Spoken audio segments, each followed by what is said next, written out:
I'll call the meeting to order. Good evening. This is the regularly scheduled December 11th meeting of the Geneva Planning and Zoning Commission. I'm John Mead, Vice Chairman of this commission. Tonight, for the benefit of those in the audience, I'm joined by Commissioner Mike Slifka, Commissioner Adam Metaskill, Commissioner Rebecca Holman, Commissioner Mim Evans, City Attorney Scott Finson, City Planner Matt Busing, and Assistant Planner Jesse Mulkowski. This evening, the Commission will host public hearings for agenda items 5A and 5B. As Chairman of tonight's meeting, I will guide the applicants, public, and the Commission through the public hearing process, which is outlined on the back of the meeting agenda. Please see that page for further details. The Commission will open the public hearing, and staff will present a summary of their report. The applicants will then provide an opening statement and brief overview of their requests. Commission members will first have the opportunity to ask questions and make comments. This will be followed by public comment and testimony regarding the requests. Audience members will be called upon and given an opportunity to comment. We ask that you state your name when it is your turn to speak.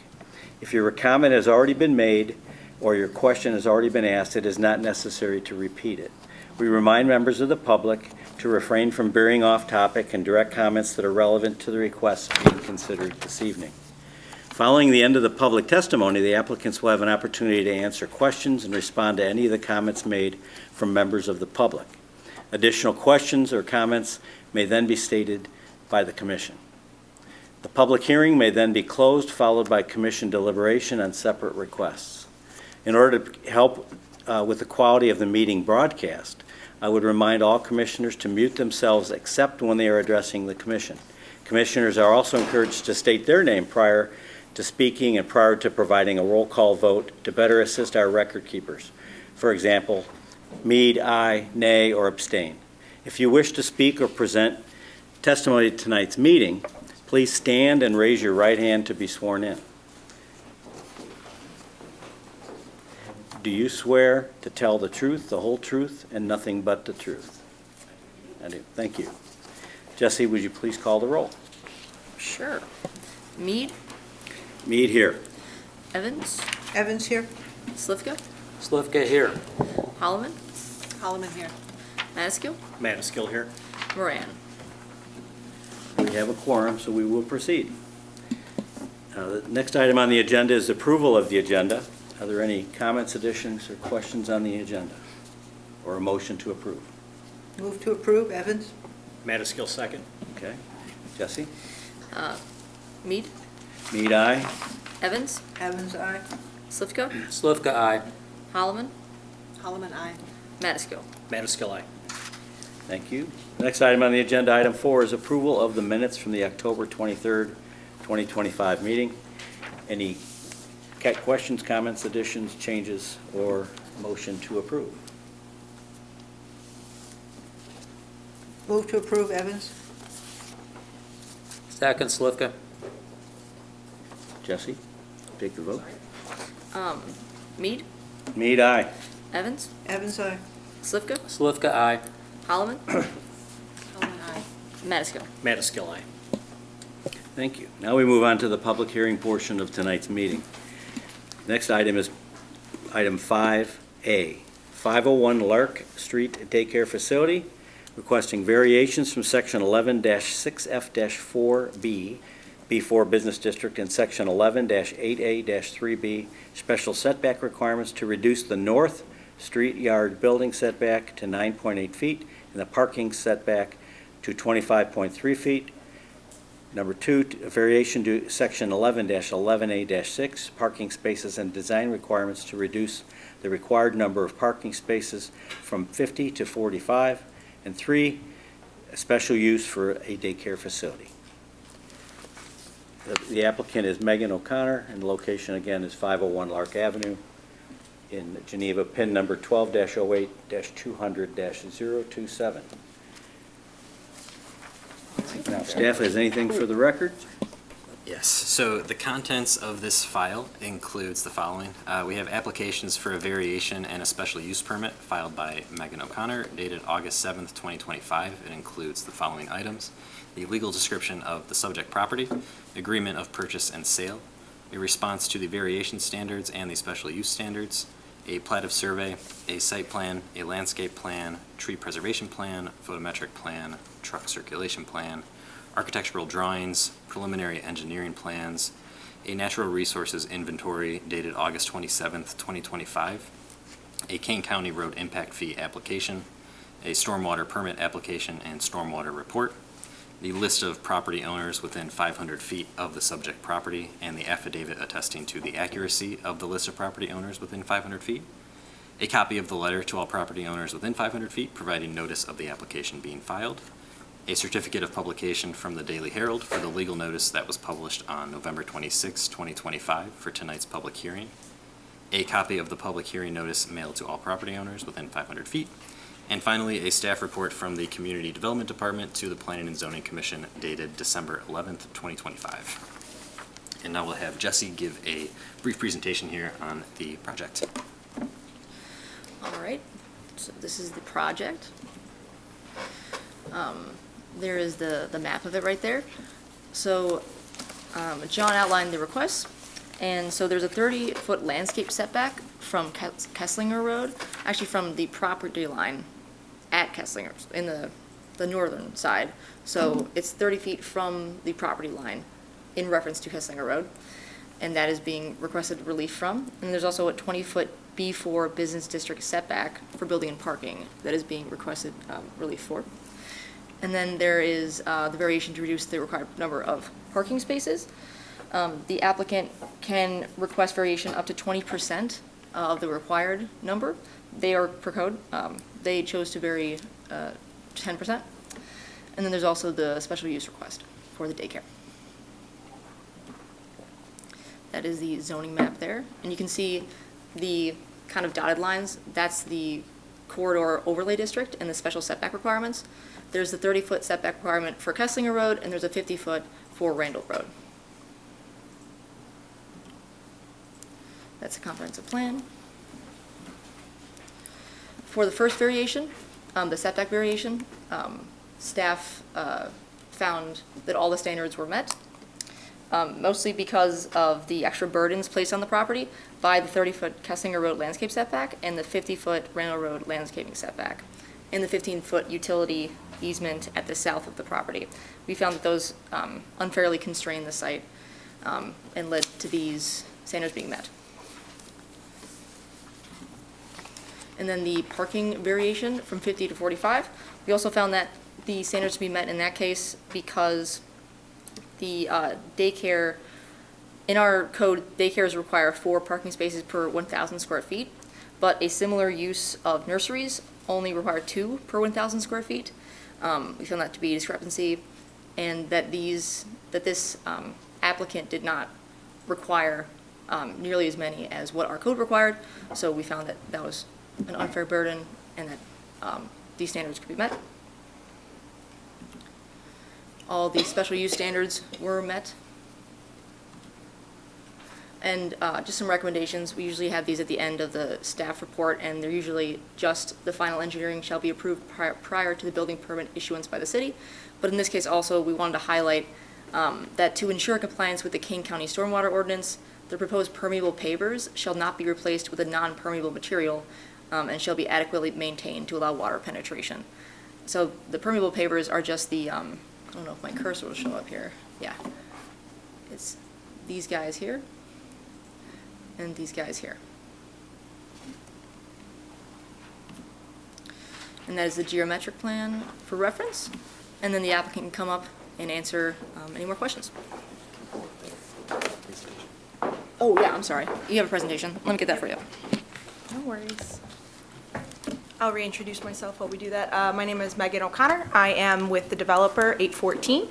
My address is 1695 12 Mile Road in Berkeley, Michigan. Get my cursor back on here.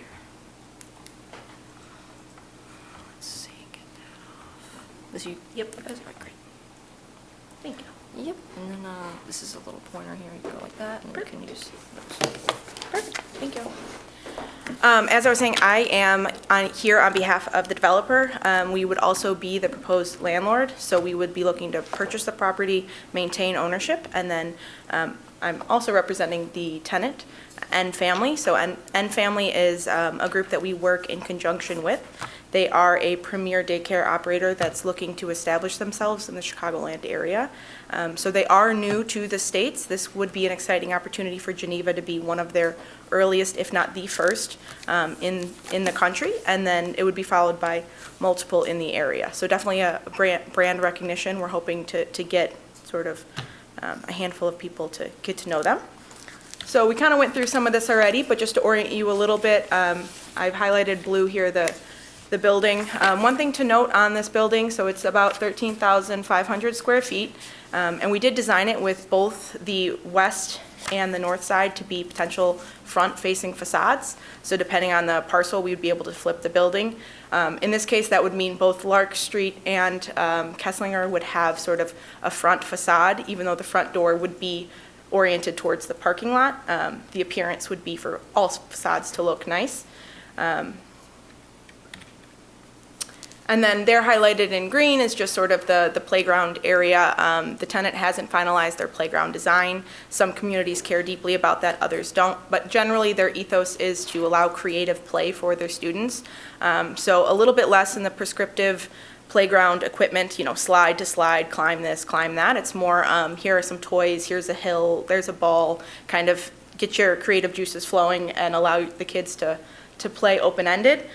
It would be separated by age group as licensing requires. So here are those setback restrictions as they're shown. So as we mentioned on the south side, there's really only a 5-foot setback, but the 15-foot easement required for the utility easement is what's shown there.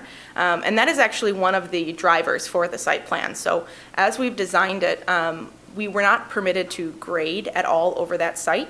And you can kind of see just south on the building to our south, there is a building quite close to that property line.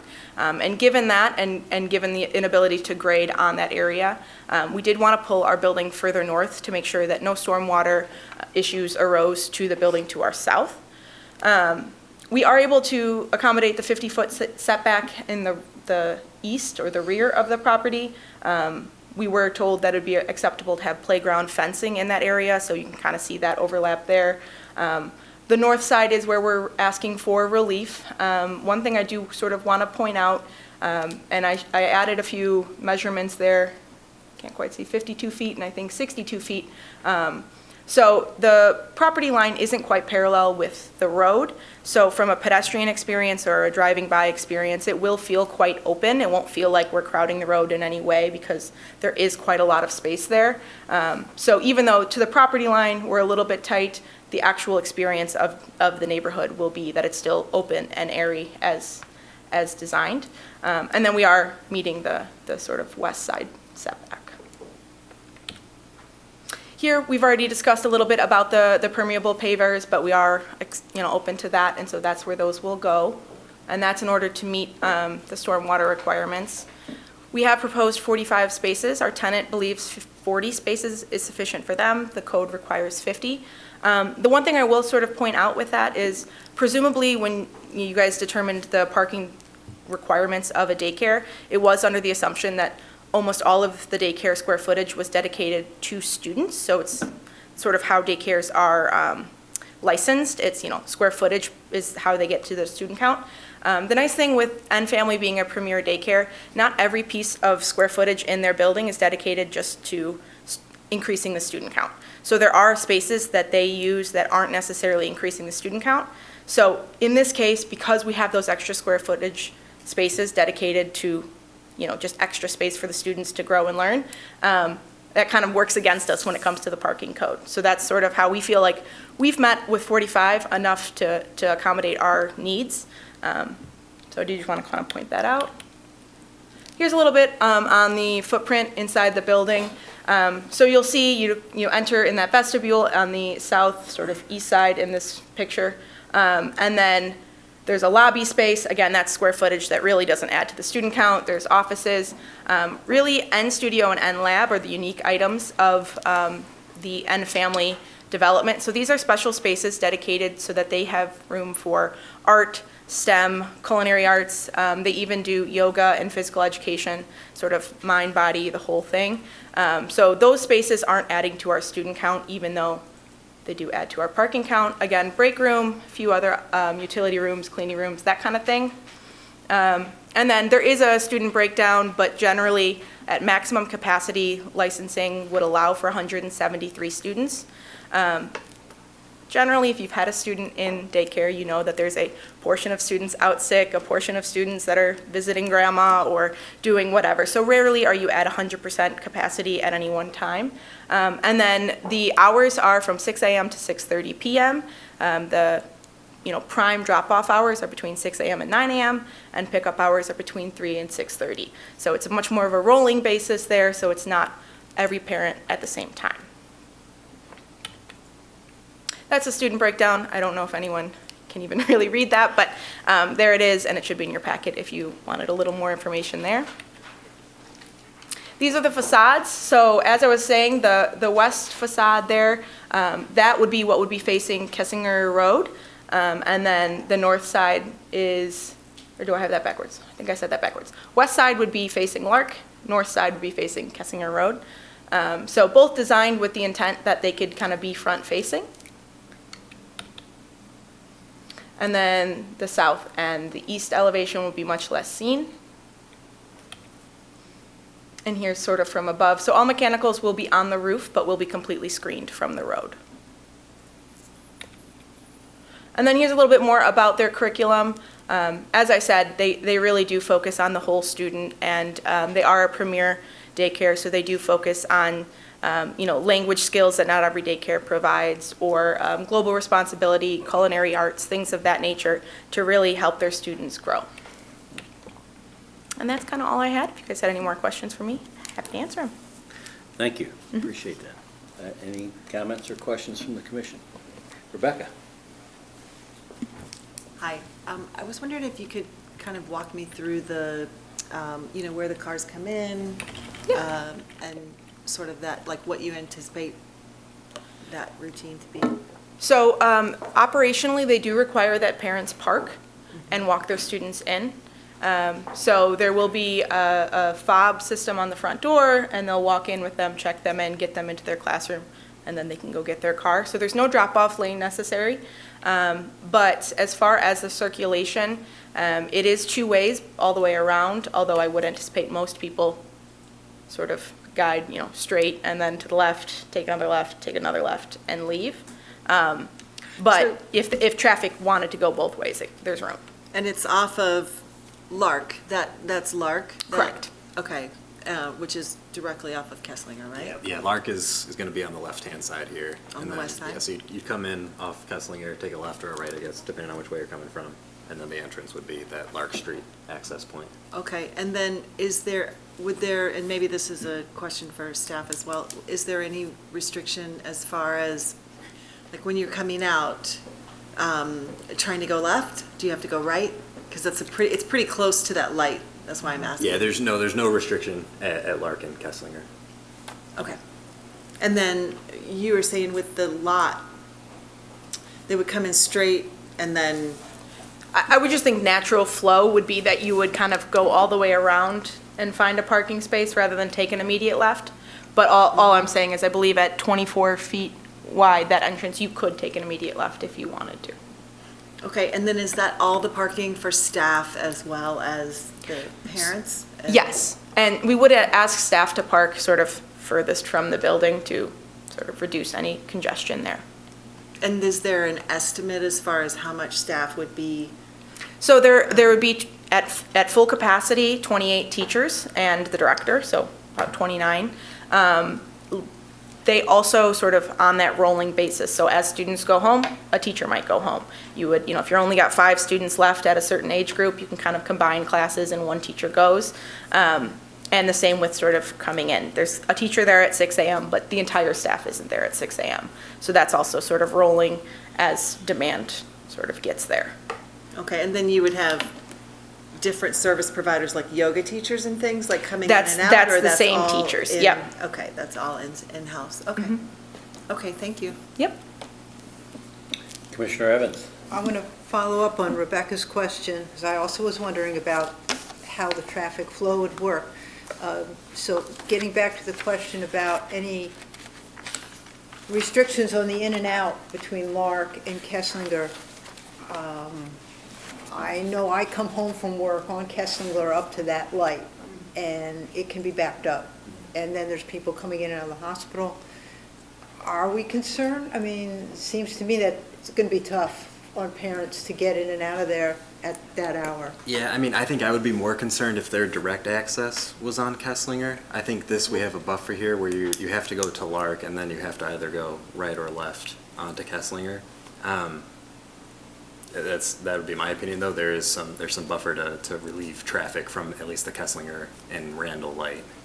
I agree that allows for some stacking Right. on Lark, which helps with the traffic for the folks that are on Kesslinger, but I just wonder for the parents if they're going to sit there a long time trying to get out at the end of the day. Most of them are going to turn right, which is easier than if they were going left, because I suppose there is housing to the left in Right. Fisher Farms and all of that. Right. They could go either way. I don't know, it seems to me that, have you looked into the traffic flow at that intersection of Lark and Me personally, Kesslinger? I don't. Our acquisitions team does determine their sites based on where the housing is and where the most common traffic flows are. So they would look at things like where the hospital is or where the highway systems enter and exit, and where the most common traffic flows are. We try to be sort of on the right side of that to make it convenient for parents to drop off. But I have not evaluated closely those numbers. That was sort of before me. And staff is not concerned about this? No concerns were raised during the review process. Again, I think because we do have a significant amount of parking on site, and then you do have to come onto Lark Street, and then to go to Kesslinger, I think there was significant stacking that can happen between, and also given the nature of the use, there's varied times. I mean, it's hard to predict how many people will be coming and going at certain times with the daycare. It's not 100 cars all leaving at once or all coming at once. Not everyone's getting out at the same time. Couldn't be 100 cars because we don't have near that many parking spaces. But along those lines, if 28 spaces are taken up by staff, potentially 29, that doesn't leave very many for parents who are going to have to park and So come in. that 29 number would be sort of at peak operation, if every single student, everyone was there, Yeah. that kind of thing. So you would anticipate that would be sort of between the 9 o'clock and 3 o'clock hours. And at that point is not when it's going to be peak drop-off, if that makes sense. So drop-off, as it increases, then a staff member shows up and Yeah, I think that makes sense, that you wouldn't need a space for every student's Right. drop-off person, but I'm not sure whether or not this is enough, but I would assume that the experience of the company, they know what works, so, and I do think it's odd that it doesn't match the nursery school. I mean, Yeah, and it should be the same, Yeah. whatever it is. It's interesting too, when you look at the code, so the zoning definition of daycare center include, nursery school is defined as under daycare center, but then in our parking ordinance, it has half of the requirement that a daycare Yeah, facility which does. is- So I think that's something that, as a city, we'll have to address with our new code update, but I think in this instance too, it's a question of, well, why is nursery school 2 per 1,000 while daycare center is 4 per 1,000? It seems like an inconsistency. Let me ask you another parking question. Sure. You mentioned that the building is actually in excess of what you require per student because you have spaces that students aren't in, they're special Yeah. spaces. Yes. But if somebody else were to come in and operate this daycare down the road and not want to use those special spaces in that way, but rather to maximize the number of children that they could have in the facility, then how many could be is that 173 what you anticipate, or the max that the facility could hold? Yeah, so with that by is- square foot? That is what we would anticipate, but in regards to changing, if an operator changed and they would want to, repurpose that space some other way, for one, they would certainly need to get building permits. So you guys would have an opportunity again to evaluate, okay, now are we at the point where we're not, I don't know, is that true? Would they have to come back in for some kind of review if they repurpose a room? I mean, they'd have to get a building permit depending on what work they're doing, Even but if they're not doing anything? the If a spaces new- are not designed in a way that you would just put students there. So it's like They're not, okay. 260 square feet. that really would only accommodate maybe 2 students. Okay. So you wouldn't staff a room like that. You know, it wouldn't be advantageous for an operator to staff a room with such a small student count. You would have to really move a handful of walls and sort of reorganize the building a little differently. And then you might be able to get to another classroom worth of students. But to do all of that reorganizing, I think would certainly get to a building permit. I don't know that they would come before you here in Plan Commission, but I don't, you would go before the city. I'm not Yeah, sure that, would they have to go beyond the building permit? No, I mean, if the new operator was operating under the same approval requirements that the special use Right. issued, then they would just have to follow those requirements. So they could increase the capacity of the building in terms of the number of children being taken care of and increase the demand for parking and the traffic flow and all of that. Well, if they- without it coming back for any kind of review. No, if they increase the gross floor area that gets counted towards parking, they'd have to provide that parking. So the parking is based on only the portion of the floor area that this company plans to use as classroom space? Yeah, I mean, not the there's total a, building? yeah, I mean, certain portions of the building, such as storage or like bathrooms, don't have to be included in the calculation of gross What floor about area. these special use rooms, which are how many square feet are we talking about?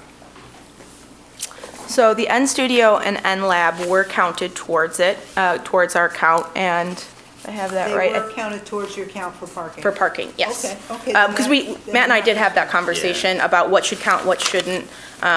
You know, and I sort of argued, we shouldn't count this, and, you know, he said, well, it is being used towards the students, so we are gonna count it. All right. So that was sort of that back and forth. I think the break room even got counted in at one point, so, I think we would be somewhere in like the 900 square feet, Well, range. I'm not concerned if it was already counted, because that way, if they did increase the enrollment, then it's okay, they're still within the requirements there. Okay, I had let's see, Rebecca got to a lot of my questions. I mean, just I really think quick, that- I'm just, think so that's I it. pulled up just the street view here, just to take a look at that Lark and Kesslinger intersection. So there is a dedicated right turn lane and a dedicated straight or left, if you're, if you're going straight to Delnor. So, I mean, it's not just one That's true, there is lane. that dedicated right turn lane at that point. Which I think does- It's short, though, a lot of times cars are backed up further than that. For sure, yeah. But I think that does help relieve some of the stress that may be put in if there's a high demand of traffic at a certain point in time. I mean, actually, the lane goes all the way back to their entrance point, the 2 lanes, so. Okay, thank you very much. Thank you, ma'am. Anyone else? Excuse me, I was just gonna say, I think, that was probably the main, the main questions around, was the parking and all that. It seems like, a challenge to, in maximum conditions over even a 3-hour period if you've got 15 spaces available, but I'll trust that you know how to operate the business. Excuse me, and I think, and even if you look at the whole gross square footage of the building, it's maybe 2 extra spaces, so not significant. And I think the 5 spaces probably don't make a huge amount of difference Right. at the end of the day, so. Thank you. Thank you. Commissioner Holloman? I just was wondering, as far as the daily schedule, a lot of facilities will have an early drop-off, like you get a discounted rate if you only come from 8:30 to 4:30, or, that kind of thing. Is that part of the plan? I do to- believe that the tenant will offer half-day options, so if you're, sometimes people work from home or have jobs that allow them to sort of stagger their schedule. I do believe they are gonna offer that, but that would count as one of their sort of overall students. So a classroom is licensed for, let's say, 12 students. If someone's half-time, the odds that you also can get someone to do PM half of a day is very low. So generally what happens in that situation is that just takes up a full-day student, even though they're only there half the time. Financially, they would. They be a don't half- generally get charged just half. Do you know what I mean? They Oh, might they pay, don't? not Okay. generally. They'll get a discount, but it's not exactly half because there is that lost revenue. But there's also sometimes then less staffing that needs to happen if you're gonna be gone at noon consistently. I'm not an operator of a daycare, we're the developer, but that's my understanding. Okay, and I just wanted to clarify, you said this is potentially the first one of these facilities in this country or in this state, in this country? Both. So they are a UK-based operator coming to the States. They're starting in the Chicagoland area, so there's going to be, I think we have 6 potentially in the sort of Chicago suburbs and Chicago proper. All sort of in process right now, but Geneva is sort of in the front. And then there would be, I think, 4 or 5 that are going through in Michigan. And then at some point, they may look to expand eastward. But they're sort of starting in Chicago. Okay. So it will be owned corporately. It will be operated by a local operator. So there will be a director from the area that is there day in and day out. Okay, thank you. All right. Commissioner Madiskell. Just a couple quick questions. What are the peak hours, and during those peak hours, what are the typical amount of students being dropped off per hour on any given? I know it's probably varies quite a bit, but just to get a sense. Yeah, so peak hours for drop-off, you mean? And Both, pickup? yeah. Yeah, 6 to 9 Okay. is drop-off, and then 3:30 to 6:30 Okay. is peak pickup. So you can imagine sort of if you've got a student in elementary school and daycare, you might get them from school and then swing by and pick up one of your students on the way home. Some people work till 5 in their home office and immediately would come pick up at 5. Some people are coming from the city and might have an hour commute and be there at 6. So that's sort of staggered based on sort of how parents operate. And what would you have a sense for how many students? So would we take the 100, say it's 120, would split it Yeah. evenly over the 3 hours? I don't know that I can give you a number with any confidence on that. I could Yeah. probably ask my team and get back to you, but I don't have that number in front of me. Okay. Thank you. That's all I've got. Yep. All right. I think we've talked about parking enough. Could you put your slide back up that had the inherent setbacks? I think. Yep. Yeah, there you go. Yep. So, and you had put some dimensions on the north side. Yes. 50, I can't read it, 50 and some 60 feet. Those are from the building edge to, Yes, so the building edge to the edge of the right-of-way. to the edge of, if I went out, there'd be the edge of the road, the paved. Yeah, I think you guys have a roughly? gravel kind of buffer there, but yes. Okay, so that gives me an idea. So 50 and Yes. 60 feet. Yes. Okay. That's all I had, I think. Anything else? Commissioner Holland? I'm thinking of the pink part, like on Kesslinger, right? Is that what you were talking about? Yes. Is Yes, the the north 50? side, right. And so I'm seeing the edge of the building goes right up to the north part, yeah, is that the north?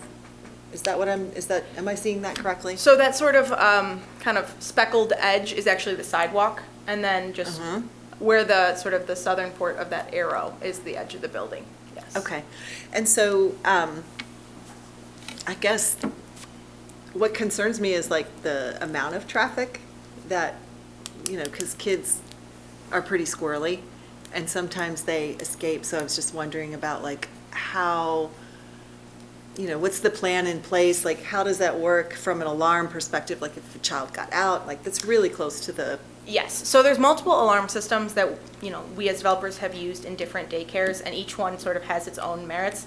In this case, because you would be kind of close to a busy road, we would probably have an emergency egress push button on that exit. So a student would have to sort of hit this emergency button and the door at the same time, and it would be at a height that wouldn't be really accessible to them. So it would have to be a teacher or an adult that knew that, hey, we need to get out of this classroom, and that's an emergency button. Because that's the entrance right there, right? I mean, Yes, so there is a vestibule there, okay. here, and it's a fobbed vestibule with 2 double door systems, so that's for security as well. So even if a student was running around in the lobby, say, as mom was working on getting coats on or something, that first vestibule door is locked. The second one is one that would be open. So they wouldn't really get even to the vestibule from the inside out.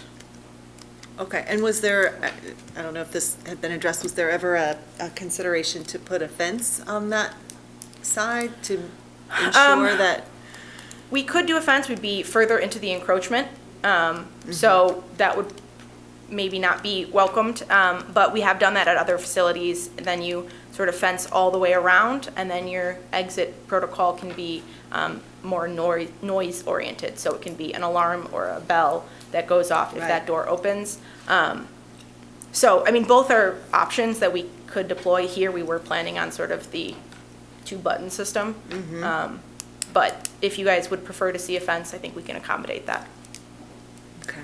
I mean, just as a parent, I feel like that I would have preferred to see a fence, just because it is so close to that busy street, but. Yeah. I mean, they get Some away communities fast. don't like the look of fences in sort of front. Yeah, So, so I don't know what that would look like from a, Yeah, I mean, it's an interesting question. We didn't discuss it.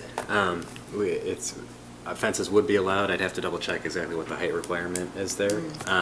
But obviously they can go up to the property line, so it could run along the property line. right. I think their sidewalk is about 5 feet from the property line, so you'd have a little bit of a buffer there between the sidewalk and the fence. I at do least think on if that we were northern end. asked to do a fence, we would have to increase that sidewalk to 6 feet for ADA purposes before we fence it in. Okay. So with the door swing open, you still need to be able to navigate around it in an emergency context, which is what this egress path would be. So we would just sort of buffer everything up a little bit more into that setback. But from our perspective, not a problem. It's just, yeah, sorry, this is Madison, our engineer.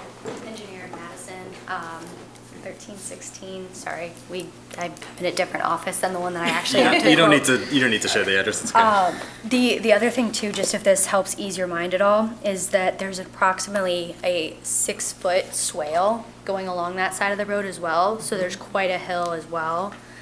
So I'm not saying that, if a kid was feisty enough that they couldn't make it Can't up run there, 60 but it should also slow them down quite a bit as well, on top of anything else. Thank you. Thank you. I have one more question. Commissioner Holloman.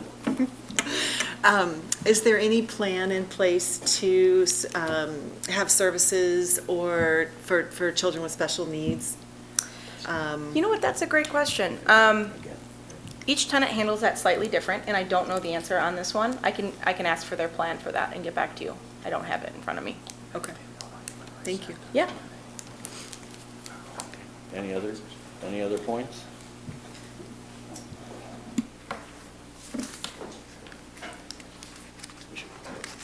Yeah. Any further discussion? Or discussion on conditions or anything else? Okay. Entertain a motion to. Commissioner Hall. Is the public forum closed, or we? We haven't closed it yet, Okay, so we're heading that way.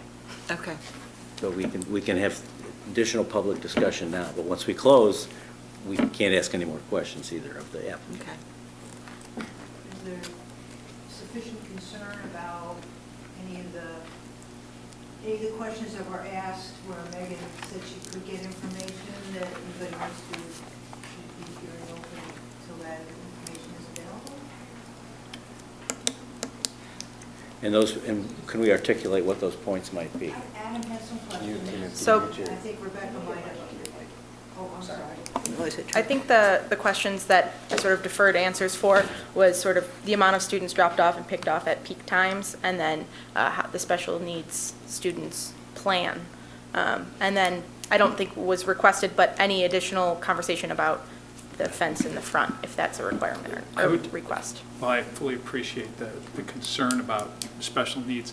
That's not germane to our hearing, to our decision-making, and so, or to your decision-making. And so that would be an issue. It's a regulatory issue that they may have to comply with, either under the Illinois Human Rights Act or the ADA, but it's not a consideration for you all. So I don't know that it would necessarily be appropriate for us to require the applicant to come back with additional information on that issue. Does that also apply to whether they have alarm systems versus a fence? So I don't see, I was looking through the standards, and I don't see that the alarm system or the fence is, again, really our purview.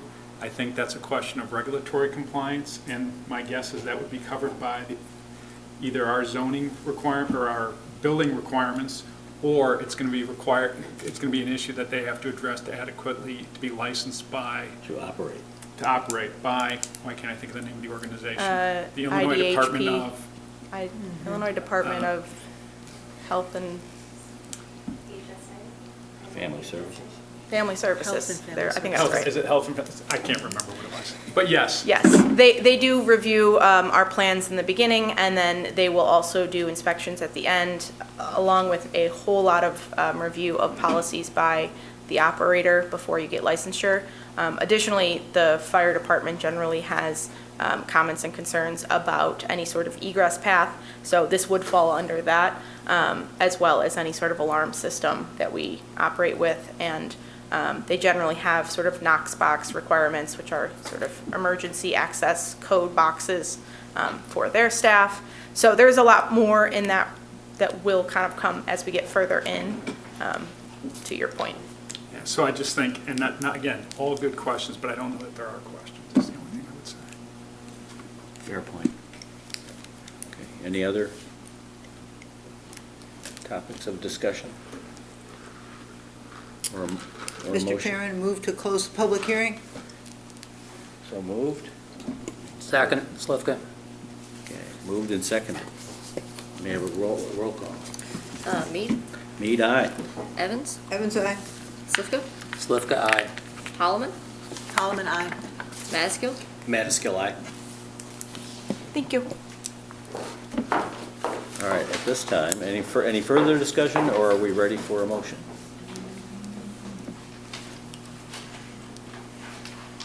I guess I just have discussion around the parking situation. Just as a parent who's had kids in daycare for years and years, there's nothing more frustrating than coming to pick up your kid and there's no parking, or it's so difficult to get around the lot, to get in and out, that it's very frustrating. Right. And I know we're talking about 5 spaces, is that? Yeah, correct. So the required number would be 50. They're requesting a 10% reduction to 45. I mean, with staff and all the parents using the same lot, I know it wouldn't be all the for every hour that it's full, but for those hours, and then there'll be special events and concerts and, different things like that. I guess that's where I'm sort of having a sticking point. And if this was a nursery school, the required number would be 25? Correct, yeah. Wow, okay. Yeah, that's really, I don't really understand how that makes I a mean, I'm not difference. saying one's right or It's a the other. great question. Yeah. Yeah. It's a discrepancy in our codes. I will say, so just the overall design of it in terms of, navigating, they've designed it to have at a minimum 24 feet width. So that's our requirement for two-way traffic for aisles. So in terms of navigating through, they have designed it so that cars can go both directions. It's not one way all around. I share Rebecca's concern. I also have been in this position with picking kids up, dropping them off, and it doesn't happen quickly. You got to park and get in, but then getting kids in and out of car seats and all of that, and just even maneuvering them across a busy parking lot and all that, those cars are going to be in those spaces a little while, especially if you come in and you talk to another parent or you talk to Or a the teacher, yeah. or whatever. It's not going to be a quick in and out. I'm just not, I don't feel that I know what the right number of spaces is. I just know that this number doesn't seem like all that many when you take out all the teacher spaces, but I agree that 5 more isn't changing the world here. This is always a problem. In multiple daycares, I've never been to one where it worked well, and the best was one where parents didn't have to come in and the teachers brought the kids out and put them in the cars.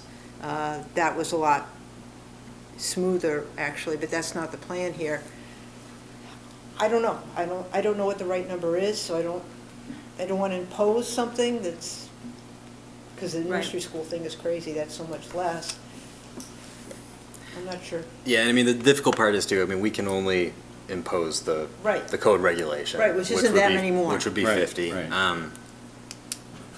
And I mean, just one other item of consideration is, at a certain point, how much of the lot is parking and how much of the lot is actually the daycare facility. If you keep adding parking, you end up with, you I know, know. how big of a building. It's a pretty constrained Right. site with the setbacks already. They've tried to design it in a way where they are minimizing the variations they're requesting for the setbacks at least. But yeah, it's a difficult question because there is such a varying number that could happen depending on peak hours of drop-off and pickup. Capacity is 173, and I just wonder if you bring a child there and it's so hard to find parking, that how long will you stay there before you look for an alternative daycare? And I don't know that, you know, if you can't drop your child off and you have to wait and queue for a spot to open up for 20 minutes, that will reflect in, you know, whether or not you continue on the next year or whatever. Do we have any idea, there's other daycares in town, the level of parking they have? Haven't looked into it. Okay. Staff could, of course, look into that. I mean, I would operate under the assumption that they were required to provide 4 per 1,000 square feet, just as this applicant is being asked to. And I don't recall us seeing them for a variance like this. There's one over on Fargo, I think. I don't remember. There's Kensington Yeah, yeah. right on 38. Right. Yeah, I know I happened to drive past a daycare, happens to be in St. Charles, just today, and it was at, I would say about 4:15, Okay. and the lot was packed. There was not a space available at all. And I wouldn't think that would be peak time, because it's not, I would think peak time would be around 5, Right. between 5 and 6, actually. That was St. Charles. I don't know what their regulations are. But it was, I know, there was not a space to park in that lot if you came in. It was completely full. Right. That was that one that's near the Taco Bell, off Oh, yeah, yeah. off Brisher. Off Brisher, right. Yeah, Relatively, I mean, it's 5 years old, relatively new. 6. It's not very old. Right.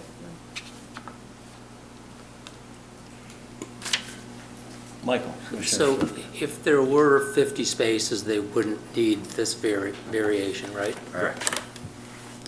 So again, the question is, you know, our 5 spaces, do we think that's going to make a material difference in, you know, in Congestion. their ability to operate or how it functions? Was there an original plan that did include the 50 spaces and then it got walked back, or? I don't believe so. Megan, you can correct me if I'm wrong, but I do believe we had one, but it did require us to be in setback to the east, so that rear setback of Okay. 50 foot. We had to push everything that way, and it did, I think, create a little bit of an issue when it came to stormwater. Not in Could you, the- Sorry. I think we're going to need you to come back up for the benefit of our recording and viewers. Sorry, yes, at one point, I believe we had a site plan that included 50 spaces, but we did have to move the building sort of east, and that put us in that rear setback, that 50-foot setback for the building, and did cause a little bit of an issue with stormwater drainage as it pertained to grading, and I don't know if that was insurmountable or not, but when it came to trying to stay out of all of the setbacks, this is where we landed.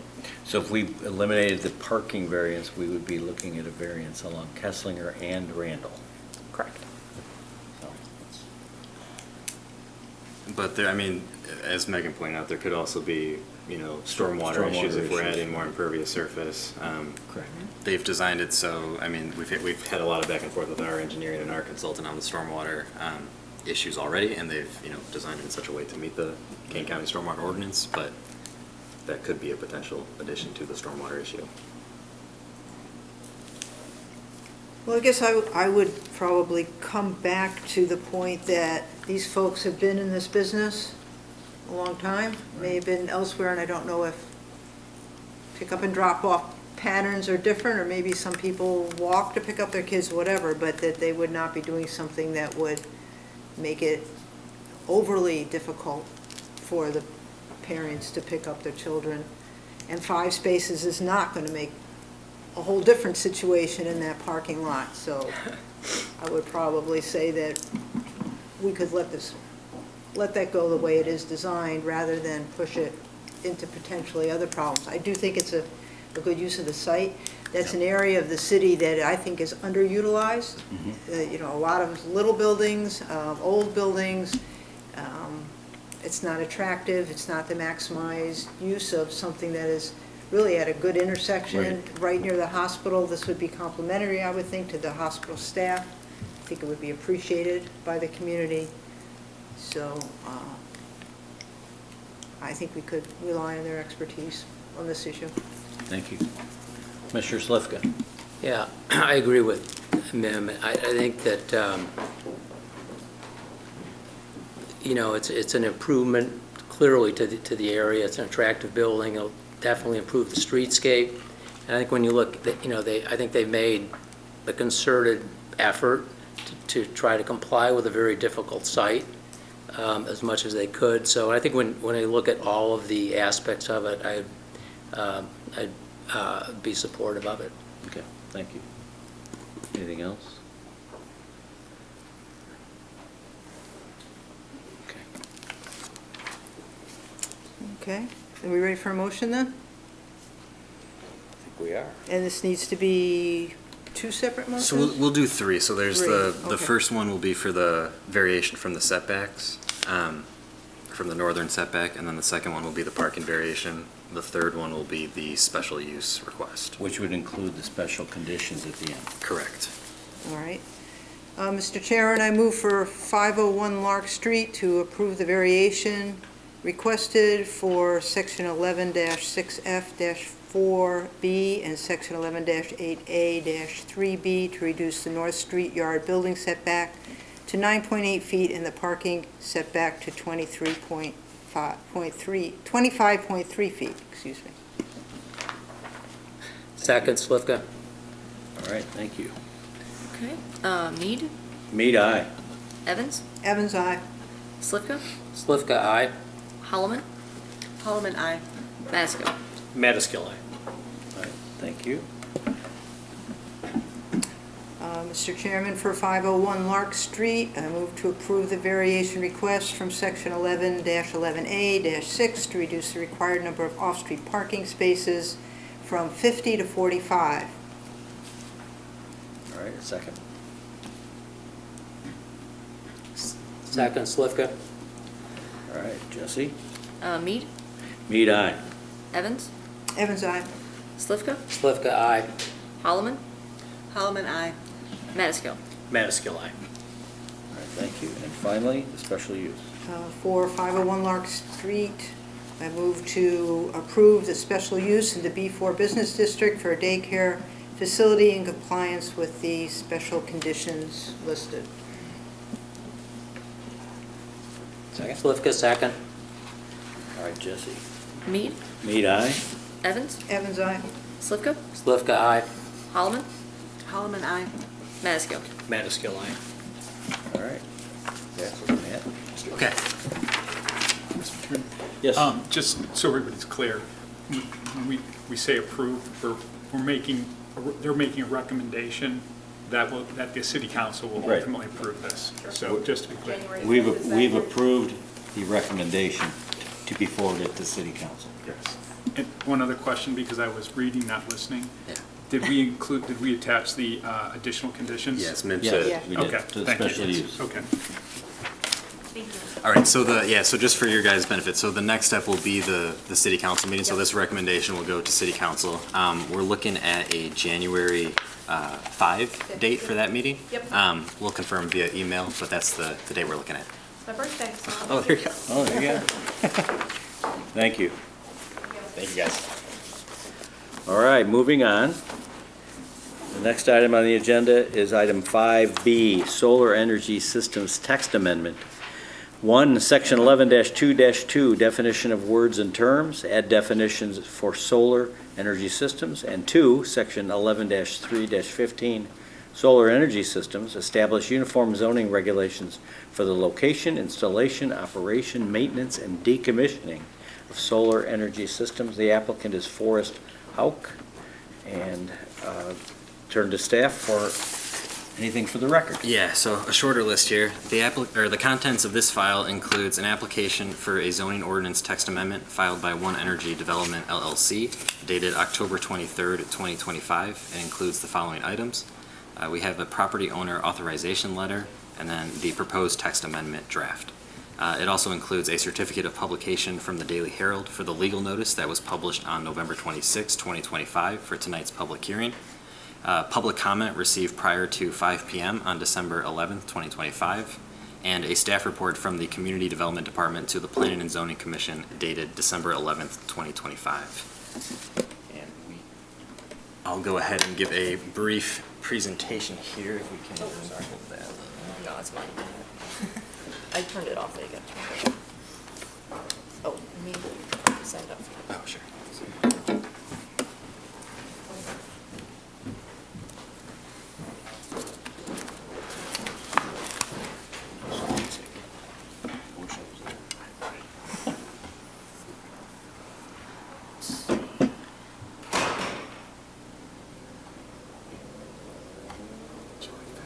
There we go.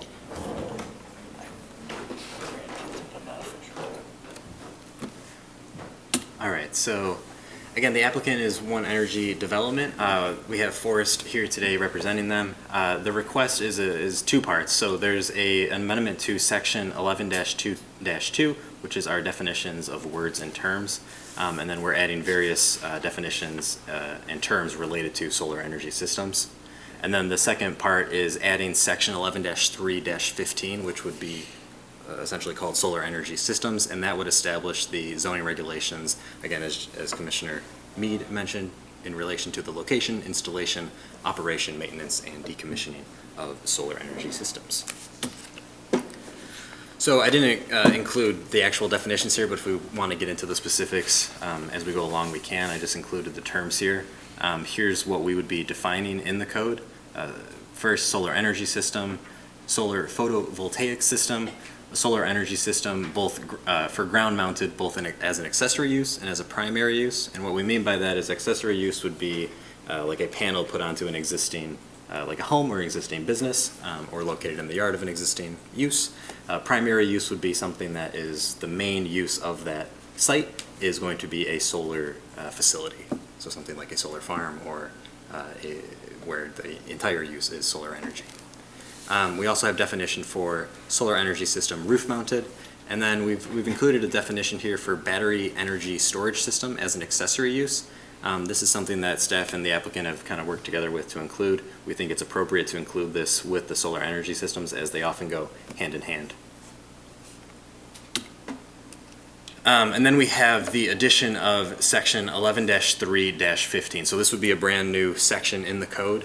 It would, again, provide those zoning regulations for solar energy systems. I've highlighted a couple points here just to kind of, for reference. There are some additional items in the actual code. If we want to get into the specifics of any of those, we are more than welcome to.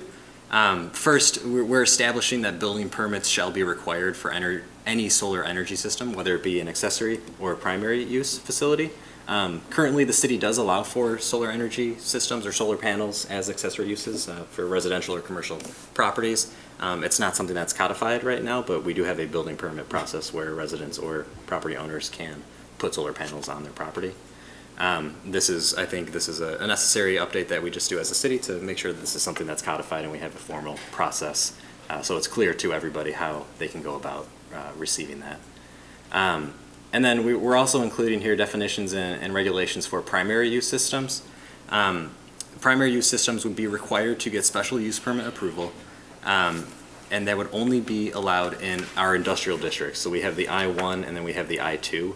The I-2 is very small portion of the city. I think it's only about one property, so it would mostly be the I-1 district.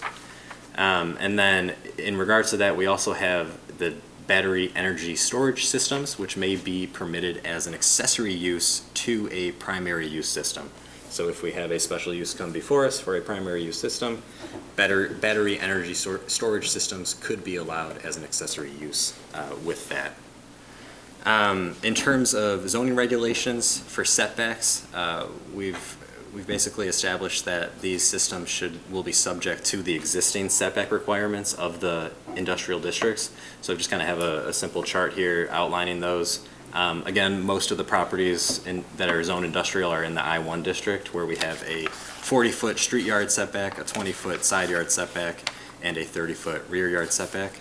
The transitional yard setback is going to be 40 feet, and that's if a property is abutting like a residential or a residentially used site.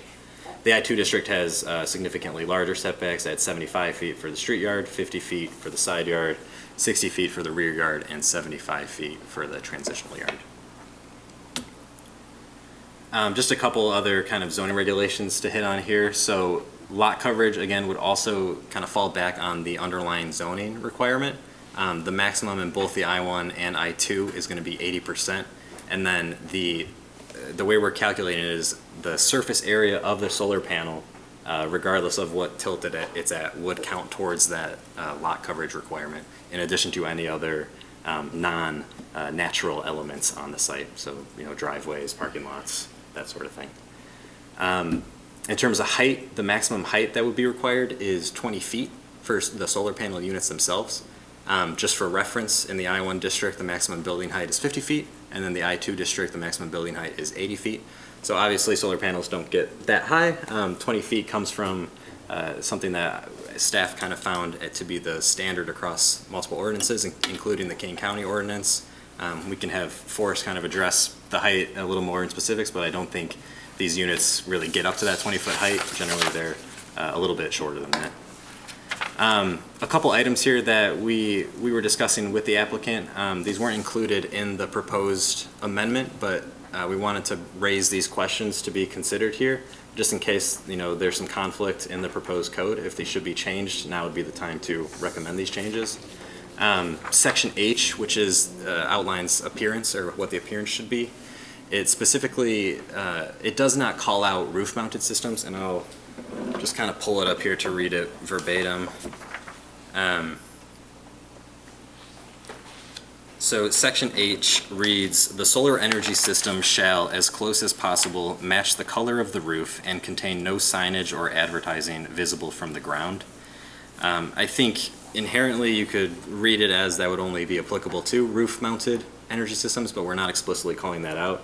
If that's something as a commission we feel that we should, say this only applies to roof-mounted systems and not ground-mounted systems, we could do that. Obviously, you can't match the color of the roof if you're a ground-mounted system where there is no roof, but if we want to specify that, we can. And then the second question is for Section I, which is the removal of abandoned structures. There's a component of that where it reads, "Any solar energy system that is not operational or in good working condition shall be removed within 30 days if the building commissioner has determined that the system is a nuisance to the public." That 30-day limit may be in conflict with what we've stated earlier in the proposal, where we talk about decommissioning plans, and the decommissioning requirement says decommissioning of solar panels shall occur in the event they are not in use for 12 consecutive months. I think when we were writing this, our opinion was the decommissioning plan is separate from abandoned systems. So the 30-day component would probably mostly be for those accessory panels, something on somebody's home or a commercial business, whereas the decommissioning plan is really focused on the primary use systems that are required to provide that decommissioning plan. But if there's any specifics that we want to outline or add, we could do that.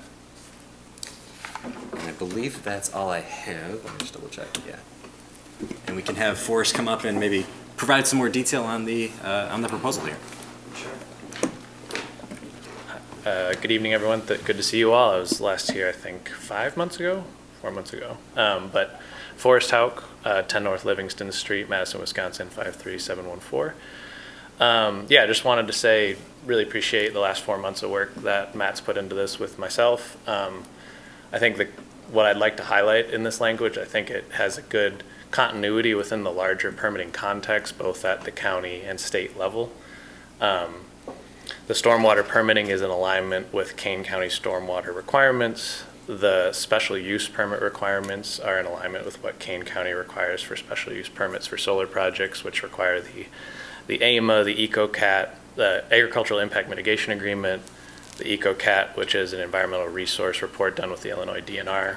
And I think in addition to that continuity, I just want to compliment the city on, getting ahead of the curve of the soon-to-be signed HB 25, which is another state legislation coming through, which is encouraging municipalities to regulate solar as part of the Solar Bill of Rights. So I just think not only is this ordinance in alignment with what is currently in existence at the county and state level, I think it's ahead of the curve in terms of legislation that we expect the governor to sign in January. So, and I think there was one question about the height. 20 feet is a common number that I also see in ordinances. With our project, we anticipate the height of our panels at their highest point to be between 12 and 14 feet. So, happen to answer any questions. I don't have a full presentation tonight, but if it is approved, I will bring a full presentation for the property on Fabian Parkway when we pursue a special use permit for that as a primary use. So, Thank you. thanks. Open it up to commissioners. Commissioner Evans. I have several questions for staff. First, questions about the points you have up there. I would agree, I would think it would need to be, those are a couple of things that I had noticed as I was reading through it, and I would think we should say that the color of the roof should be for roof-mounted systems. Just, that's easy, why not make it clear? For the second one, can you define what constitutes abandonment? If somebody has something, for example, on the top of a building that's for sale and they're not using the building while they wait for it to be purchased, say a home where folks have moved out and it remains in the market, is that abandonment? I mean, what is abandonment? Yeah, I mean, I think the way we've tried to define it here is we're leaving it with some flexibility so that the building commissioner, if it is deemed a nuisance, which we do have definitions for in the code, and if the building commissioner finds that it is a nuisance after, being abandoned for that 30 days, it could be considered and be removed. What the abandonment definition is, we don't specifically have. Again, I think we're trying to leave it open a little bit to provide some flexibility, but it's really that if it does constitute a nuisance, then it would be considered an abandoned panel or system. So that puts, so it seems that the nuisance portion is more important than the abandonment. Determining that it's a nuisance it's almost a backward process to the way we have it written. That first the building commissioner would say, oh yeah, it's a nuisance, and then you might go back and say, well, it's been abandoned, rather than somebody saying, well, there's nobody in that house for the last 31 days, and now let's decide whether or not it's a nuisance. Are we writing this backwards? I mean, I guess that's a good question that we can deliberate. I think, let me just pull it up here too. So it says, any solar energy system that is not operational or in good working condition shall be removed within 30 days. So it's actually shall be removed within 30 days if the building commissioner has determined that the system is a nuisance. So it's not if it's been abandoned for 30 days, and I apologize, I maybe misspoke there. It's if it's been, it shall be removed within 30 days if the building commissioner deems it a nuisance. Okay, that makes more sense. Yeah, and I apologize, I think I wasn't clear on that. Okay, then a couple of, other than in 4.A, it says decommissioning of solar panels will occur in the event they are not in use for 12 consecutive months. That would just be automatic. There wouldn't be any room to find out why they were not in use? Yeah, and that, I mean, so that's part of what would be considered that decommissioning plan, which would be required for any primary use system. So they'd have to provide us a plan of how they would be decommission the site, how they're financially going to be doing that, how just in case they are not, on the site, how, if the city can financially do that then, they'd be providing that, whether it be bonds or, what have you. And then it's, the 12 consecutive month is really when it would kick in then. Does this apply to the accessory use as well as the? The decommissioning plan would only apply to the primary use system as part of the special Okay. use permit application. It's under the special Okay. use permit Yeah, requirement. so it would be, in addition to our normal special use permit requirements, they would be required to also provide this decommissioning plan. There's a couple other items that Forrest mentioned too. So there's the agricultural impact mitigation agreement, which is something that the Illinois Department of Agriculture requires. There's documentation from a qualified structural engineer certifying the foundation and design of the panel, and support is within accepted professional standards. And then there's an EcoCat report from the Illinois Department of Natural Resources. So these are just a couple extra elements in addition to our normal special use requirements. Okay. And then number 7, on an issuance of a permit, I wasn't clear whether this meant, I understand that, I believe it says they all have to have permits, whether they're accessory use on a building or in the ground. But is it also saying that they all have to be reviewed by the appropriate commission or the council? So the intent is really if the panel, so if something had to get a special use permit or go to the Historic Preservation Commission, that approval would first need to be sent to the building commissioner before a building permit would be issued. It's, I mean, it's pretty much the standard process, but it's just kind of codifying it. I don't think it's anything out of the ordinary for how the city operates with building permits. 'Cause it doesn't say that that's it's not under special use. No, see, this is for all. It's just, it would be for all. So something that has to go to the historic district may not require a special use if it's, if someone wants to put a solar panel on one of our buildings in the historic district, but it would have to receive historic district approval or commission approval.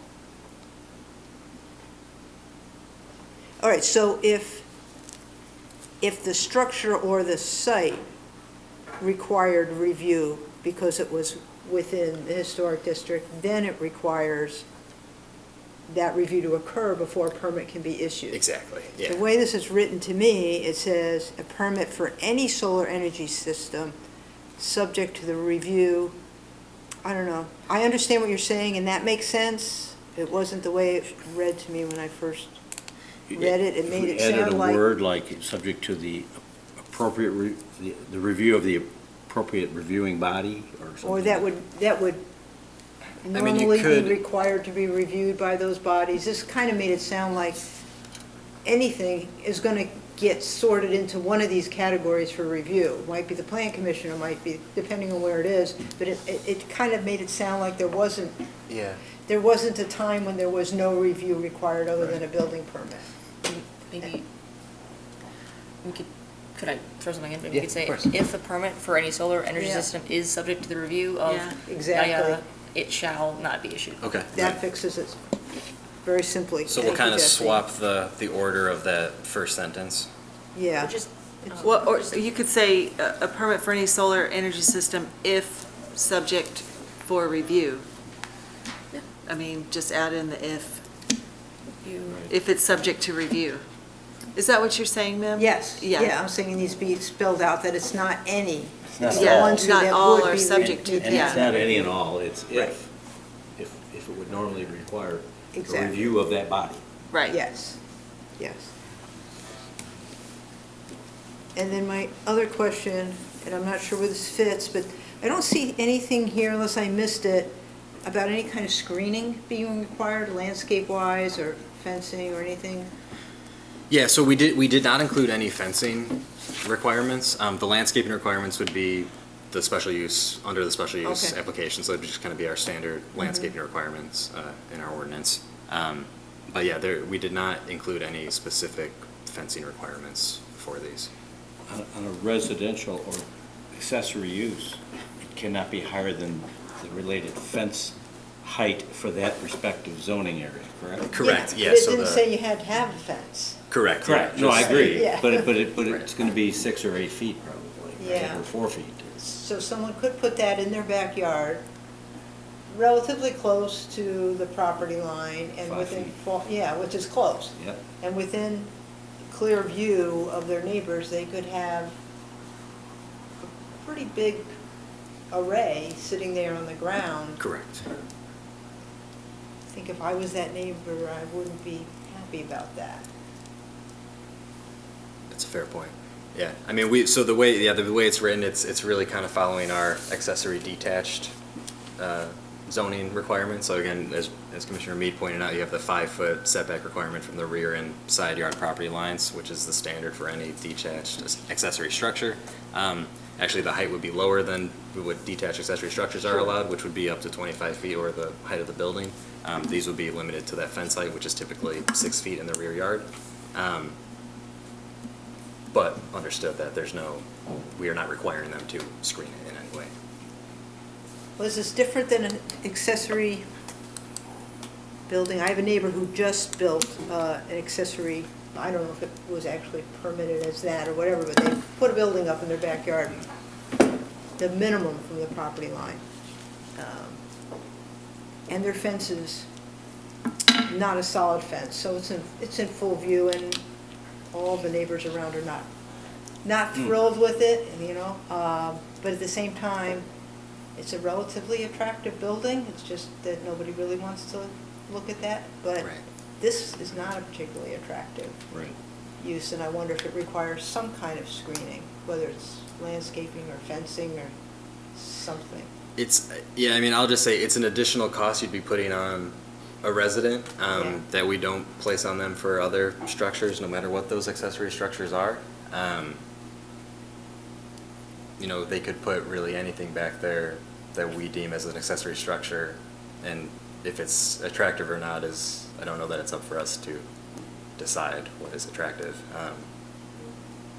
Whether or not a solar panel in itself would be a nuisance, though, could be a question.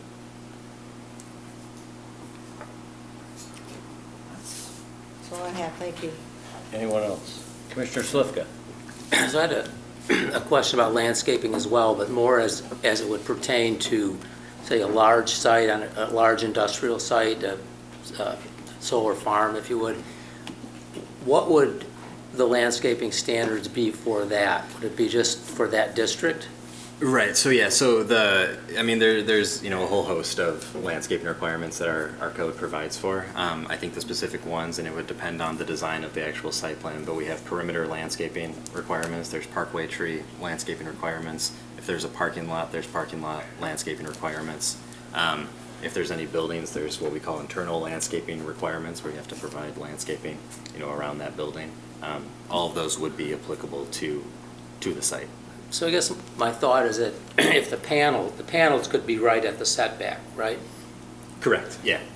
And so landscaping wouldn't be designed to totally screen that. It wouldn't be, right? Because normally to have a building back there, you'd want to see the building, be able to see it. You know, in this case, would you want to be able to, you know, screen the panels entirely? It's a good question. You're thinking of primary use, Yes. which would, Are you, in the specific instance, would come to us for a special use. We would have the ability to see if the site and its neighboring properties might benefit from some additional screening. It would be, yeah, I mean, to that point, if we're approving this as it is, where we would be allowing for it as a special use, they would have to provide that landscape plan, which would then be under review, and it'd be a... So it could be dealt with, the opportunity to deal with it would be at that point. It could technically be at that point. If there's any additional landscaping requirements you feel are necessary, though, for this, you know, this primary use request, it probably should be inserted into this Okay, text amendment. thanks. Commissioner Metaskill? Just based on Mr. Walenciak's email this morning, have we looked into like any noise control of inverters and things like that? So, yeah. Obviously primary use, but. So we do have a section here, and I'll just go to it. It's a really small section, but it's section F, which is labeled noise. And in this proposed ordinance, it says all sound generated by a solar energy system shall comply with the noise control regulations established in Title V, Chapter 3 of the city code. So the city code does already have, you know, noise control requirements. These facilities would be no different than any other industrial facility. They'd have to comply with those regulations, which we do have, you know, certain decibel levels depending on the district you are in. That at the property line, there's a maximum decibel level that the units or that the site can produce. Would that still cover like a high frequency type pitch noise or probably not? I don't know enough about Yeah. that technology to answer that. Okay. That's all I've got. I mean, just in addition kind of to the same point that Mike was making, the special use permit would come before us, and if that's a concern, I think we could look into a condition of, of some type of soundproofing. And I don't know, Forrest, if you have any specifics on how that's done that you could speak to, but I don't want to put you on the spot either. Yeah, no, I think what I plan to bring forth to this board with a special use permit, if approved, of course, would be a landscape plan that specifies the tree species and density and locations of the screening. And then also we'd be happy to do a sound study as well to show where our inverters are located, what their sound production is, and then monitoring locations on the perimeters of the property to see at that decibel, at that distance, what can be heard at the property lines. So that's something that we'd be happy to bring forth as part of our special use permit application. So there is noise with these, in the So, inverters? that's correct, yeah. So this project that we, the Fabian Parkway site, would be proposed, it'd be a dozen inverters. Each inverter is about the size of a microwave, and each of these microwaves has a cooling fan, and that cooling fan operates to keep the equipment cool while it converts direct current to alternating current. And that fan does make a noise. It's about the equivalent of kind of like an industrial refrigerator sound, of that kind of that hum of that fan cooling. And so we have a layout that shows our inverters centrally located within the project, and we can kind of show what that noise is, where they're located, and then what that noise would be received at the property boundary. So we'd be happy to spell that out in our SEP. Unrelated, but Yeah. is noise an issue on accessory use? The people are putting panels on their homes. Is that kind of noise even evident or within that system? No, it's a great question. The noise element, like I said, is really that fan that provides Right. that cooling mechanism. And a lot of the arrays that are going on homes now have what are called microinverters. So each panel has a small inverter on the back of it, whereas we use what's called like a centralized inverter, where it's an inverter that's performing that service for rows of panels. Right. So that's why it needs that more beefy cooling element, where these smaller microinverters are really kind of the size of a playing card, and they don't have a fan element. They're Okay. cooled just by, Pretty quiet. yeah, no noise. Yeah. Okay, Yeah. awesome. Thank you. Yeah.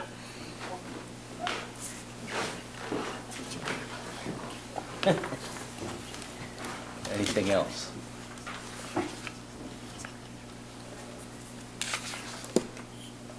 So we talked about changing specific language, right? For, Yes. So currently I have two items that we've discussed changing or modifying. The first was, I'll go in order of sections. The first was section B, number 7, where we talked about adding the if clause. So if a permit for any solar system, if subject to the review of commission, for city commissions. And then I had number 2, I have section H, which is the appearance section. And then clarifying that it would be for roof-mounted solar energy systems shall, as close as possible, match the color of the roof and contain no signage or advertising visible from the ground. Mr. Chairman, I have one more question. Yes. 4B requires an agricultural impact mitigation agreement. Is that a state requirement, or is that something we've inserted and? So that's a state requirement, so it's through the Okay. Department of Agriculture. Again, it's something commonly, I think, found in various ordinances where it's an additional requirement that the applicant must provide. Because it's not always an agricultural site, sometimes Right. that's kind of irrelevant, I would imagine, on Right. some sites, but if it's a state requirement, then I understand. I had one comment on page 3, under application for permit. We talks of, item C is name and address of the person, firm, corporation, or association erecting solar system, provide manufacturer's specification sheets in the solar array. I was just curious if these folks have any qualifications, certifications, licenses they need. Should that be referenced here, or would we rely on section F below? It says such other information as the building commissioner shall require. But I would think that, we'd want to understand the qualification of the installing party. Yeah, and typically any contractor or subcontractor that is applying for a building permit, they have to provide their licenses or whatever, licenses they have. It wouldn't get through the protocol of our building. Correct, it department. would be through the standard kind of building permit process that the building division follows.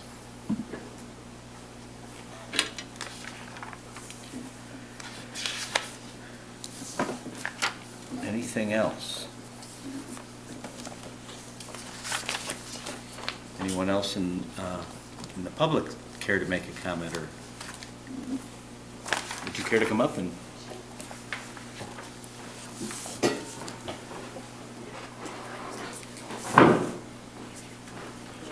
Evening.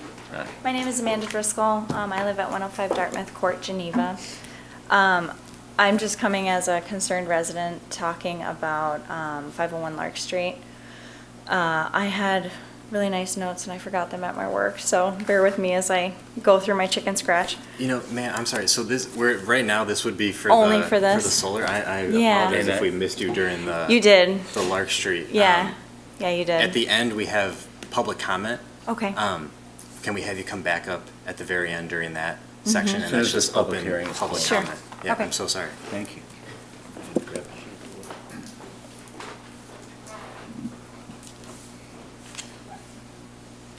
Okay, any other discussion or motions?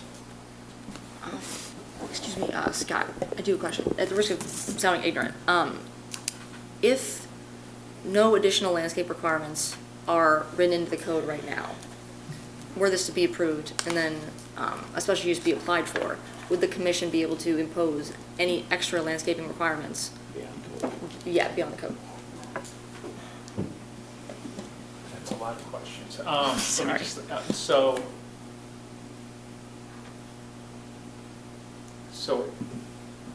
does the special use, does it allow for that? Does the special use process allow for that? If the answer is yes, then the answer would be yes, because I think, if I'm following all this correctly, what we're trying to do is we're using this to the extent that we already have, whether we're talking about sound, so it's supposed to be light, landscaping, special use processes, all of those processes, we're going to use our existing, to the extent that we're speaking that already in our code, we're going to use that. So if our special use would allow that process to get the special use says, we can impose additional requirements to address whatever the shortfall we think exists, then we'd be fine.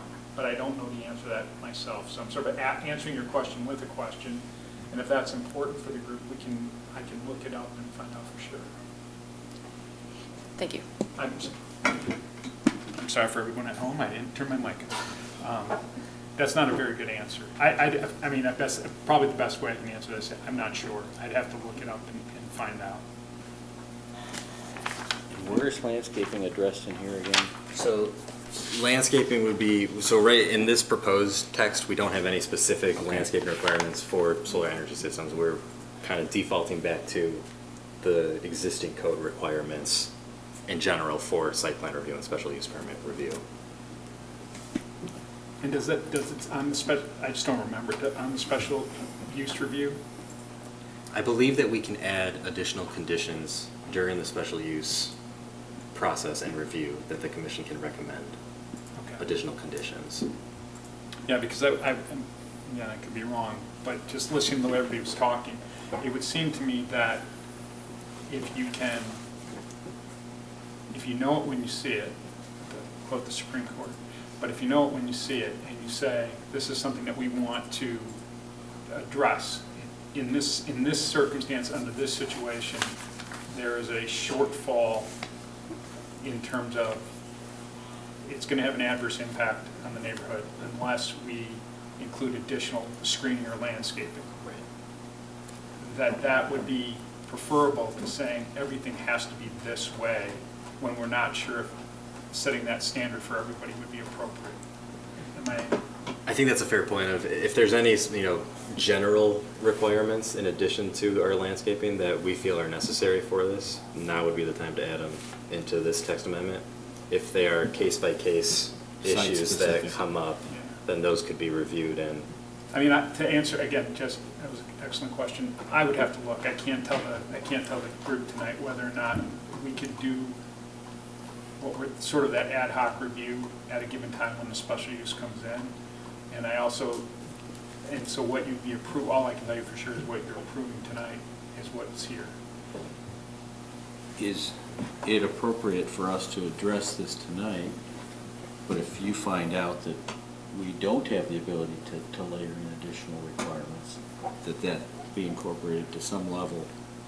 I think we'd want Before to continue Do the you want to hearing continue? because that would become a factor in your recommendation to the city Right, council. right. The alternative would be to say, well, subject to Scott and Jesse and everybody else and Matt coming and being okay with, they understand what we want, and we agree that this can go forward, but if it's not how we think it is, then they can make a recommendation to the city council. I don't think that's preferable because then you're relying on us to do it. I think the process ideally is for Right. you all to make as the body, we want you to make that recommendation with us just providing you with information. So I would continue the hearing if that's the concern. Or is an option to include something in here that says that landscaping shall be sufficient in the special use scenario to provide appropriate screening on a site-specific basis in the special use project? Just at least call it out that yeah. will be something we'll be paying attention to. I mean, I think we could add a subsection of Placeholder. of I mean, how do people landscaping. feel about that? Just, at least it It's okay. catches the issue. Yeah, I think And that we makes could sense. say, I think you could say something along the lines such that it would not have an adverse impact on the community. On the standards, basically the property value, the character of the neighborhood, that type of thing. Yeah, what we have, because I think if we look at, hold on, we have it up above in the, In the special use standards. yeah, so, yeah, so if we go back, at least in the minutes, if we go back to what we reviewed for the 501, daycare yeah. center, so we have so the proposed use at a specific location is consistent with the comprehensive plan, so that's not applicable. The proposed building or use will not diminish the value of adjacent and nearby properties. So you could make the argument that that could be a place that it, you know what I mean, it's sufficient to ensure that the other standards are met, something along those lines. Matt, may I make a suggestion?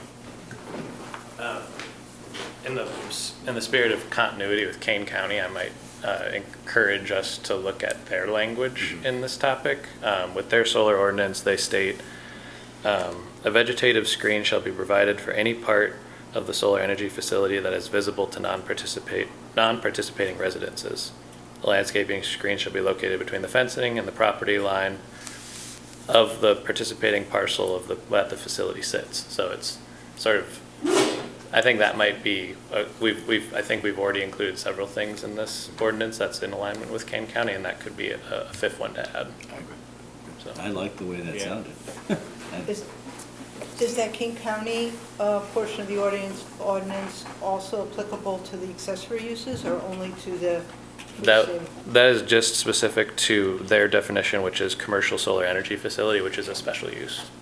So do we want to add a condition saying that we will adopt the language as detailed in the King County ordinance? It feels like it's consistent with how other governing bodies are looking at this. Yeah, no, that's good. Okay. Matt, just to clarify, so that so it would only be on the primary, not the accessory. Okay, correct. No, I mean, I was asking. Yeah, no, that's exactly how we would review it. Yes, And okay. and the language will be exactly or substantially similar to what Forrest just read. Okay, so just looking at what we have, so the last section we have in our proposal goes to J, so we'd be adding a section K, landscaping, Yep. following what the Kane County ordinance for commercial solar facilities details. And you all could probably put that in as just a recommendation to the Yeah. council, Yeah. that be included in the final ordinance. Okay. And then to Mim's point, do we want to extrapolate that at all into accessory uses? Not, maybe not to that extent, but do you want to, do we want to address? Does that Any pose kind an of screening and- improper burden on, Yeah, I think on it residents? Right, who- Poses an there's a undue cost burden, there's, Yeah. If they could put up an extremely ugly playground and in the same spot and, you know, not require that right, same you're right, there's a screening. lot of you things know. in people's yards that, Nobody wants to see. Yeah. Yeah. I mean, I guess that wouldn't prevent the adjacent property owner from putting up screening at lot line themselves, if it was. Because they Correct. can't have them in street yard, right? It can only be in, can't have them in side yard, I don't think. Yeah, let me confirm here just to be accurate. Location, right? So, yeah, so for residential districts, solar energy systems are only permitted on the principal building if roof mounted. Ground mounted systems are only permitted in the rear yard, and lot coverage may not exceed 25% of the rear yard area. And then we have the corresponding setback requirement for ground mounted accessory use systems, which is 5 feet from the side and rear property lines. And the, again, corresponding height requirement, which Right. I think we've discussed too. There's a fence height. Yeah. Is that, do you feel that's enough? I think that's, Okay.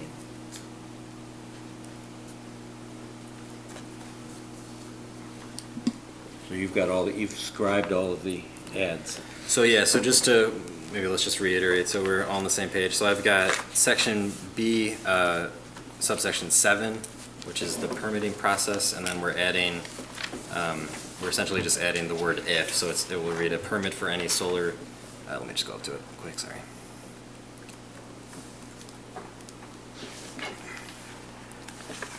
So issuance of a permit for any solar energy system, if subject to the review of the Planning and Zoning Commission, Historic Preservation Commission, or City Council, shall not be issued until approval from the reviewing body is forwarded to the building commissioner.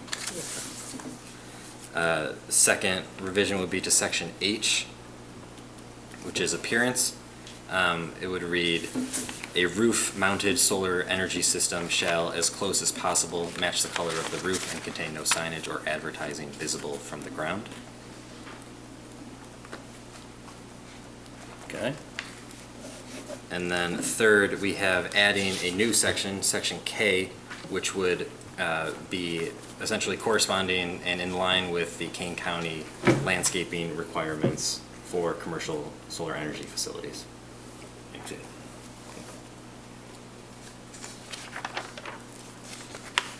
All right, so once we close the public hearing, any motion would need to include the reference to the, I think you could just say the 3 changes we Correct. articulated during the hearing. Okay, anything else? move to close the public hearing, Evans? Madaskil second? Okay, Jesse? Mead, Aye.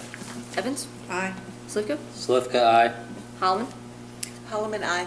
Madaskil. Aye. Madaskil, aye. All right. We can entertain a motion.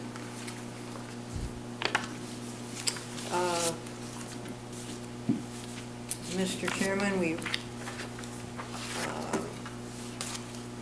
I'd like to enter a motion to recommend approval of the zoning ordinance text amendment to section 11-2-2, definitions of words and terms, to add definitions related to solar systems as presented by staff. I think we can do all of it together. Do it all together? Okay. And zoning ordinance text amendment to add section 11-3-15, solar energy systems, to establish uniform zoning regulations for the location, installation, operation, maintenance, and decommissioning of solar energy systems, including the 3 modifications suggested during the public hearing. Thank you. Any second? Madaskil second? All right. Jesse? Mead, Mead, aye. Evans, Evans, aye. Slivka, Slivka, aye. Holloman, Holloman, aye. Madaskil. Madaskil, aye. All right, thank you. Okay, so Forrest, we'll have the same city council date as the previous project. We're looking at January 5, and that will be brought before them. I'll confirm that in an email to you tomorrow. All right. Now, moving on, we get to the public comment section. I know it's Amanda, right? If you'd like to come forward and make your comment, we would appreciate that.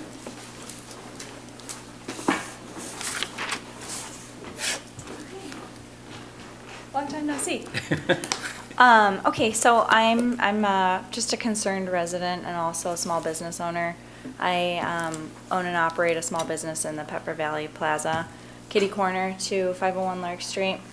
So I'll just start and kind of run down my list. I'm concerned about the decrease in the setback on 3 sides of the property. That's a very busy intersection. I'll get into some more of the details in just a moment, but concerned about the setback, and I'm concerned about changing and approving daycare in the Zone B4 business district. So I'm unsure if this is the best use of the property based on the type of business with handfuls of children running around, and also the location of the property as well, at the intersection of Caneville, Kesslinger, and then Randall Road. So I tried looking up motor vehicle and pedestrian incidents, crash police reports. I wasn't able to. I had to submit a Freedom of Information Act. Didn't get that in time, so don't have any information on that, but I can tell you from experience, I've been in the Pepper Valley Plaza for about 2.5 years, and it's, of course, sirens going to and from Delnor, but there are many. It's a very, it's a high crash intersection, and it's a lot of congestion, and I personally believe that creating, having a daycare facility with many more cars coming in and out and entering onto Caneville and waiting for that intersection, a lot of hurriedness, and who else knows what else might be on a parent's mind that's running late or to drop off or to pick up or whatever the case may be. A lot of congestion, not just in the traffic, but also the activity right off the intersection. And my guesstimation would be busy time between 3 and 5 p.m. Oftentimes in the evening when I'm finishing up my business, usually between 5 and 7. Lots of sirens going by. About once a month, there's a nice big old crash that's halted all traffic at the intersection, which I could only imagine would create massive amount of stress to a family that's trying to drop their children off or pick their children up on time, allowing employees and everybody else to get home on time and see their family. So, being someone that's an appointment-based business, I'll just reiterate, it's easily about once a month, easily, that I get messages from my clients saying, I can't cross Randall. I'm stuck on Randall Road. Caneville's backed up. It happens all the time. And it concerns me that we're approving a child-based business at this intersection that is not safe.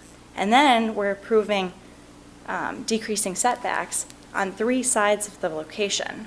It's very concerning to me. And then lastly, being a small business owner, I don't really support the concept of having an out-of-country business come in and take such a prime location in Geneva, massive opportunity at that intersection, and having it the money go to a company outside of not just Geneva as a small business owner, and the concept of supporting Geneva business and Tri-City business, but additionally outside of America, that just seems a little weird to me. And once again, I'm just going off of, I don't have any, professional background in any of this, but I just wanted to share my concerns just as a small business owner, very locally based, watching this intersection day in and day out. I just think that it's an ideal location.